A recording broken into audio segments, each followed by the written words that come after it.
বাংলাদেশ জুড়ে এখন আলোচনার কেন্দ্রবিন্দুতে একটি ঐতিহাসিক ঘটনা। ক্ষমতাচ্যুত প্রধানমন্ত্রী শেখ হাসিনার বিরুদ্ধে মানবতা বিরোধী অপরাধের অভিযোগে আনা হয়েছে আন্তর্জাতিক অপরাধ ট্রাইব্যুনাল। প্রায় ৮,০০০ পৃষ্ঠার এই সুবিশাল অভিযোগপত্রে শেখ হাসিনাকে নির্দেশদাতা উল্লেখ করে ৫টি গুরুতর অভিযোগ আনা হয়েছে। আর এই অভিযোগ প্রমাণে সাক্ষী করা হয়েছে ৮১ জনকে।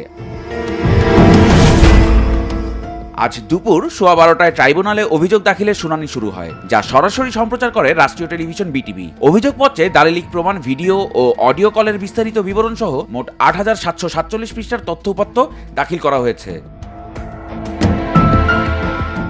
গত ১২ মে তদন্ত সংস্থার কর্মকর্তারা শেখ হাসিনার বিরুদ্ধে তদন্ত প্রতিবেদন দাখিল করেন। চিফ প্রসিকিউটর তাজুল ইসলাম সেদিনই বলেছিলেন, জুলাই আগস্টের আন্দোলনে নির্বিচারে ১,৪০০ এর বেশি মানুষ হত্যার দায় কেবল শেখ হাসিনার। আজকের শুনানিতে তিনি আবারও জোর দিয়ে বলেছেন, ৩ আসামির বিরুদ্ধে নির্বিচারে হত্যার নির্দেশনা, প্ররোচনা, উস্কানি এবং আরও ৫টি অভিযোগের প্রমাণ মিলেছে।